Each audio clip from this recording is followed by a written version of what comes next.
Hey guys, Jenna here. Welcome to my channel where I take you on tours of tiny houses and showcase people living alternative lifestyles. In today's video, we're traveling to Colorado to take a look at one couple's amazing tiny house and tiny studio that they've added on to their property.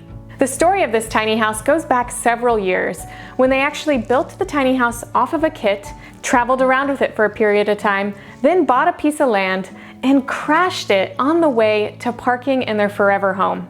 After a certain amount of time of devastation, they decided that the house was salvageable and they rebuilt it to be better than ever.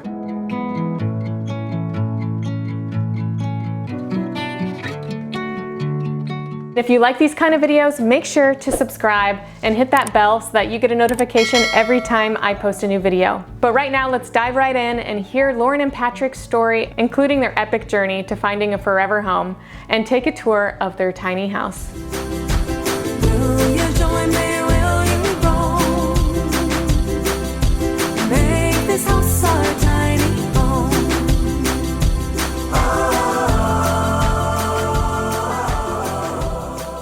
Hi, I'm Lauren. And I'm Patrick. We're excited to show you our Wanderlust tiny house.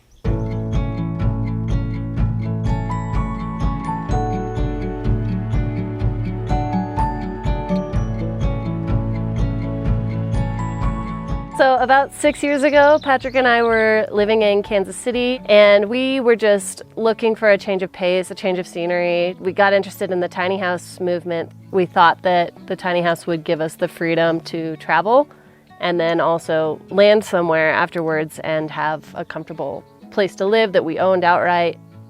It took us from about January through April. We were working full-time on just this build.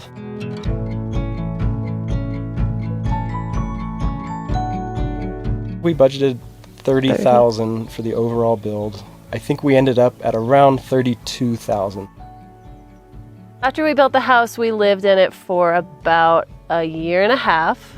Part of that was traveling, and then we purchased this land. When we went to move the house up here, it's a very steep, dirt, bumpy road. Our trailer somehow jumped the hitch, rolled back behind us, and went over the edge. It was pretty devastating. We pulled the tiny house out of the ditch with the help of some neighbors up here with some big equipment. It was pretty much ruined. It had flipped over, and so the cabinets had fallen off the wall and the stairs had fallen, and it was not in good shape. And so we pulled it up here and we just sort of stuck it in the back of the yard and didn't look at it for a while because we were too sad and we weren't ready to start anything on it yet because it had only been a year and a half since we built it, so it was so fresh.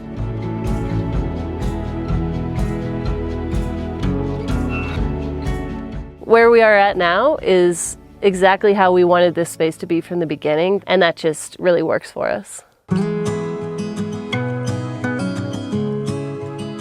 So we're out here on our deck. We have two buildings here, and the deck between it we just built last year, and it's about 22 by 20. Especially in the summertime, we really love this outdoor deck space. It's huge and we can have a lot of people out here and we can entertain or watch movies. We have speakers that are connected inside so we can play music out here. We also have the propane heater, and then we've got a projector as well so we can really entertain a lot of people out here, even with our small interior space. We are on a property here that's about 10 acres. There was a house here previously. It burned down in a wildfire about 9 years ago. So we bought the property about 4 years ago, and we had the water, a well, electric, and a septic system here already. This tiny house is on a 20-foot long trailer that we purchased from Tumbleweed here in Colorado. We actually purchased the structure already framed on the trailer, and then we did all the finish work. So it had the sheathing up when we bought it. This particular design has the gable roof this way, which is a little bit different from other tiny house designs where they're typically this way. And the reason we like that is because inside, when you go up to the storage loft, the peak is actually right where you're climbing into the loft. And then we have two dormers up there for the storage loft and the sleeping loft. The roofing is actually, it's Anduvila brand. The reason we like that is because it comes in big sheets that you can just cut with a utility knife. So you can really easily install it, and it's all screwed down, so it was very safe when we were traveling. It couldn't fly up anywhere. So now we're standing here looking at what we call the mini house. We added this after living up here full time for a little while. We just decided that we needed a little bit more space, and then also some creature comforts like a washer and dryer. We'd been going to a laundromat for a long time, so that was a really big upgrade.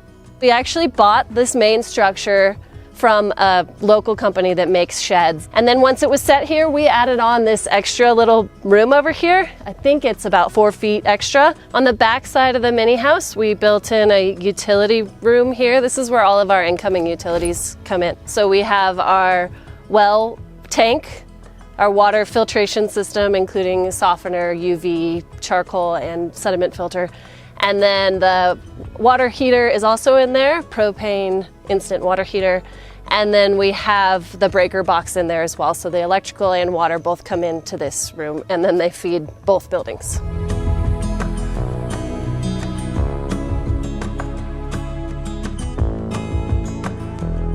We love this landscape here. We have had a family of foxes living in a den up there for the last few years since we moved up here, so they're really fun to watch.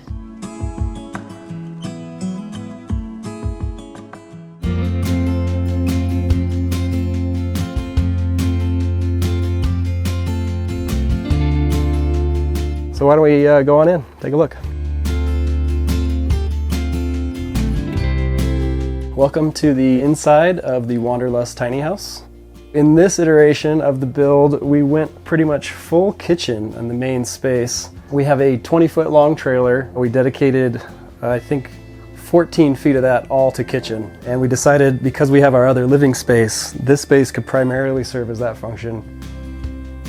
So we put a much bigger sink in, nice deep sink, did some custom cabinetry, custom shelving. Because we were traveling so much on the first build, we had to worry a lot about weight. And this time, since we knew we were going to be stationary, that wasn't as much a concern. One thing we added on this build, which was a huge upgrade, was this drawer-style dishwasher. Again, since we're stationary and we're hooked into our own septic system at this point, the dishwasher saves us all sorts of time. We really love the look of a subway tile backsplash. It was actually our first time doing tile work too, so it was a little bit of an adventure, but I think it turned out well. So on the original build, we had actually a 3-burner cooktop. We decided to go down to just this 2-burner because, again, it maximizes a lot of our counter space. In order to exhaust some of our cooking heat and steam, we built in this low-profile hood vent right into our cabinetry here. After the crash, we were picking up all the pieces from the original tiny house build, and we realized that the original toaster oven still looked like it was in pretty good shape. We plugged it in, still worked just fine, minus a few dings and dents. Bravo to Breville for making an awesome toaster oven. So above me here is just our storage loft. We put a little cabinet up there, just holds excess kitchen supplies, extra flour, sugar, salt, that kind of stuff. The advantage that we did see is changing to a ladder instead of the stairs. Now we can climb right up there really easily. We can move our ladder to that side, get up to our storage loft as easily as possible. Before we had to stand on the couch that was over here and reach up, and it was just a pain. So because we lost the couch, we took that out of the design. One cool feature we added this time around was just a hook to hang these hammock chairs on. So when we do want to just kind of sit back and get comfortable, we just roll out these hammock chairs, hook them right on these carabiners, and now we got a comfy little place to sit. We extended the countertop all the way across in front of this window here. It's been a great spot to just sit, enjoy the surroundings, look outside, have my morning coffee. If I'm lucky enough, we can take a look up and see the foxes running around. It's just a really cool spot to sit and kind of think. The previous tiny house layout, we had a staircase going up to the sleeping loft here, but our kitchen was actually the complete opposite side and it wrapped around as an L. The bathroom door was over here, so we completely remodeled everything on the second time around. One of the biggest changes between the two builds is we got rid of the staircase in the second build. It provided a lot of storage, but we realized it took up a ton of space. And since we wanted this to be a nice open kitchen, we went with a ladder type design this time around. So we kind of just hang it on the wall here for storage when it's not in use, and otherwise we can hang it right on that rail. So here we are up in the sleeping loft. Queen size bed. I think we've oriented this bed every which way to find the right place for our heads. And we finally ended up with the heads toward the window. Seems counterintuitive because the ceiling goes low, but we can actually fully sit up back here still. We bought this little projector. This is kind of our TV up in the sleeping loft. Super handy, super small. It has Android built in, so you can get all sorts of fun apps like Netflix and everything right on it. We have an automatic drop-down projector screen right here in front of us, which kind of has two purposes really. One, it's the screen itself, but second of all, we can close it off and it's like a perfect blackout curtain for our sleeping area. So we can really close ourselves off up here and feel comfortable. All right, let's take a look at the bathroom. Another thing we wanted to change on the second version of the tiny house was the bathroom space we had. On the first one, we made it as tight as possible to maximize the other space. So we literally had a 3-foot shower and we've extended the wall 3 additional feet out. We have an actual regular sized shower, not a tiny house shower.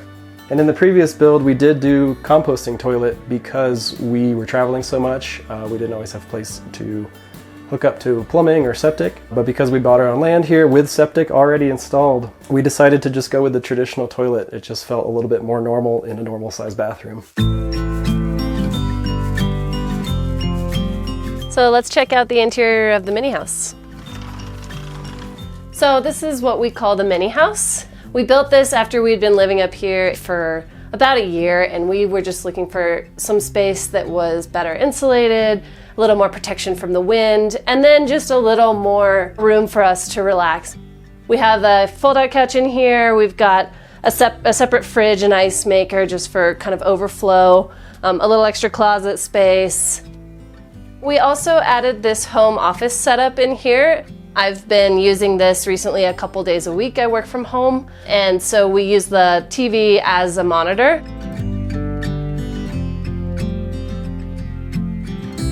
And then we also have an AC in here, which we just put in this summer because it can get really hot in here during the day, and so especially when I'm working from home, that keeps it nice and cool in here. So this is our bathroom through here. It's just a half bath. We have a toilet, a small vanity, and then the laundry machines were the most important thing that we wanted to get in here. So it's a little tight, but we are able to fit these, which is awesome.